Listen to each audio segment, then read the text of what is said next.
If you've got loads of free time on your hand and you need something to do, this is a really good task. Talking about deadheading your vitex tree, and it's a good time killer because you don't have to do it, but it's good if you do it. Do. I said do. The plant's going to be just fine if you leave it be and don't cut anything off of the top. But if you do let it go, it's going to start producing all of these seeds. And so it's going to spend energy on creating seeds instead of new flowers again. So by going through and deadheading this plant, it's going to allow it to put some new growth on it, and it's going to start blooming faster. And oftentimes you can get 2 or 3 rounds of blooms per year from this plant. All I'm doing is going back behind the lowest blooms and cutting them off.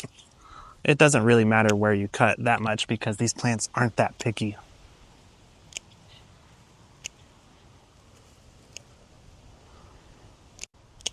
On a plant this size, you could also use a hedge trimmer just to make faster work of this. But like I said, this is for the person that has all the time in the world on their hands. Which is not me. Mine at my house smells way worse than this one.